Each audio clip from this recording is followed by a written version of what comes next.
Hi అండి. ఈరోజు మన వీడియోలో పిల్లలు ఎంతో ఇష్టంగా తినే పొటాటో మురుకులు, బంగాళాదుంపలతో మురుకులు చేశానండి. చాలా క్రిస్పీగా వచ్చాయి, చాలా టేస్టీగా కూడా ఉన్నాయి. పొటాటో చిప్స్ ఎలా ఉంటాయో అలా టేస్టీగా ఉన్నాయన్నమాట.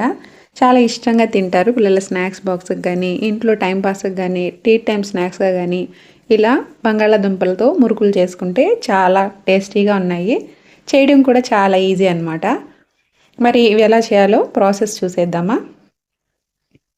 దీనికోసం అయితే ఉడికించిన బంగాళాదుంపల్ని ఒక 3 తీసుకున్నాను నేను ఇక్కడ. ఇవి మీడియం సైజ్ అన్నమాట. మీరు పెద్ద బంగాళాదుంప అయితే 1, 2 తీసుకున్నా సరిపోతాయి. వీటిని అయితే ఉడికించి పొట్టు తీసుకొని మిక్సీ జార్లో వేసుకొని తగినన్ని నీళ్లు పోసుకొని మెత్తగా గ్రైండ్ చేసుకోవాలన్నమాట. చాలా స్మూత్గా గ్రైండ్ చేసుకోవాలి, ఎక్కడా పలుకులు లేకుండా గ్రైండ్ చేసుకోవాలి. చూసారా, ఈ విధంగా అన్నమాట. తర్వాత ఒక మిక్సింగ్ బౌల్ తీసుకొని అందులో ఒక 2 కప్పుల బియ్యపు పిండి అయితే వేసుకుంటున్నాను నేను ఇక్కడ. ఈ పొడి బియ్యపు పిండి అండి, ఇది మార్కెట్లో దొరుకుతుంది కదా, ఆ పొడి బియ్యపు పిండి అనమాట. తర్వాత ఇందులోనే కాస్త వాము వేసుకుంటున్నాను. వాముని ఎప్పుడు మనం అరచేతిలో వేసుకొని నలిపి వేస్తే మంచి ఫ్లేవర్ వస్తుందన్నమాట.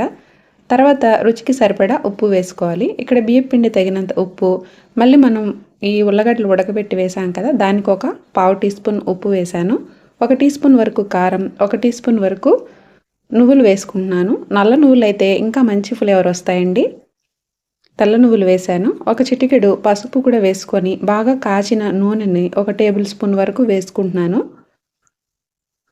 తర్వాత ఇందులో మనం మిక్సీ చేసి పక్కన పెట్టుకున్నాం కదా బంగాళాదుంప మిశ్రమం, ఇదైతే ఇక్కడ ఫిల్టర్ చేసి వేసుకుంటున్నాను నేను. ఏవైనా నలకలున్నా, ఏవైనా మిక్సీ జార్లో సరిగా మెదగకపోయినా మనకు మురుకులు గొట్టంలో మళ్ళీ పిండి బయట రాదు కదా, అందుకని ఫస్టే నేను ఇలా ఫిల్టర్ చేసి వేసుకుంటున్నాను అనమాట.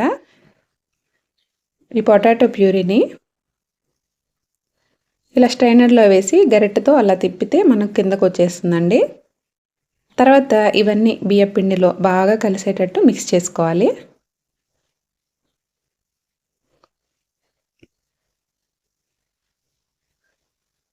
ఫస్టే నీళ్లు పోయకుండా ఫస్ట్ ఈ పొటాటో మిశ్రమం వేసి తర్వాత తగినన్ని నీళ్లు పోసుకోవాలన్నమాట. నీళ్లు కూడా మనం కాచి గోరువెచ్చని నీళ్ళనైతే వేసుకోవాలి. అప్పుడు మనకు మురుకులు క్రిస్పీగా వస్తాయన్నమాట. చల్ల నీళ్ళు వేయకుండా కాచి గోరువెచ్చని నీళ్ళు అయితే కలుపుకోండి.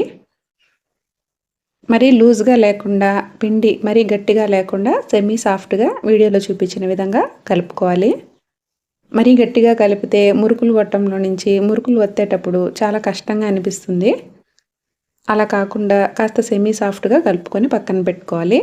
తర్వాత స్టవ్ పైన ఆయిల్ని హీట్ చేసుకొని మురుకులు గొట్టంలో మీకు నచ్చిన షేప్ ఉండే ప్లేట్ అయితే వేసుకోండి. నేను ఇక్కడ రౌండ్గా ఉండే ప్లేట్ని అయితే వేసుకున్నాను. కొద్దిగా పిండిని తీసుకొని మురుకులు గొట్టంలో వేస్తున్నాను.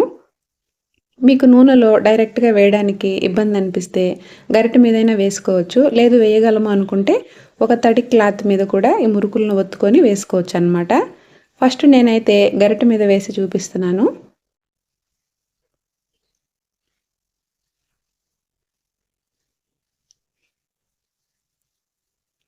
ఇలా వేసుకొని మన చేతితోనే దాన్ని కట్ చేసుకోవాలన్నమాట.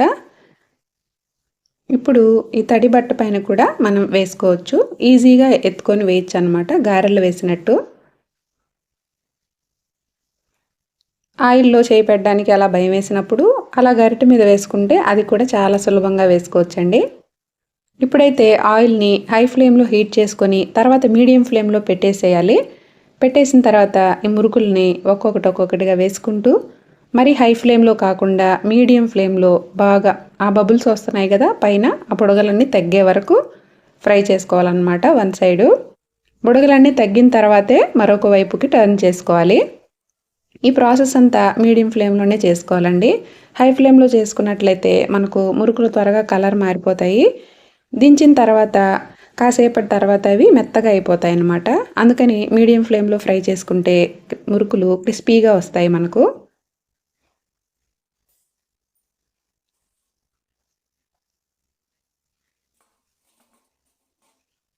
చాలా టేస్టీగా క్రిస్పీగా వస్తాయండి. టేస్ట్ కూడా చాలా బాగుంటుంది, పొటాటో వేసాం కాబట్టి. చూసారా, చాలా ఈజీ ప్రాసెస్ అన్నమాట.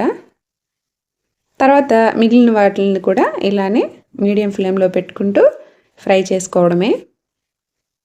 అన్నట్టు మన ఛానల్ని మొదటిసారి విజిట్ చేసినట్లయితే ప్లీజ్ ఒక లైక్ ఇవ్వండి ఫ్రెండ్స్. నా వీడియోస్ మీకు నచ్చినట్లయితే సబ్స్క్రైబ్ కూడా చేసుకోండి. పక్కన ఉన్న బెల్ ఐకాన్ని యాక్టివేట్ చేసుకోవడం వల్ల నా వీడియోస్ మీకు నోటిఫికేషన్ రూపంలో వస్తాయి.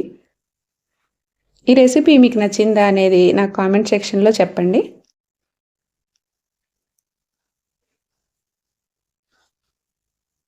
ఇవి ఇలా అతుక్కొని ఉన్నట్టే ఉంటాయి. తర్వాత మనం ఫ్రై అయ్యాక అన్నీ విడివిడిగా వచ్చేస్తాయి అన్నమాట. ఇలా స్ట్రైనర్లో 1 నిమిషం పాటు పైకి కిందకంటే ఎక్సెస్ ఆయిల్ కూడా మనకు కింద వచ్చేస్తుంది. అంతే అండి, చాలా టేస్టీగా ఉండే ఆలు మురుకులు అయితే రెడీ అయిపోయాయి. చాలా క్రిస్పీగా ఉన్నాయండి. తప్పకుండా ట్రై చేయండి, పిల్లలు చాలా లైక్ చేస్తారు. Thanks for watching.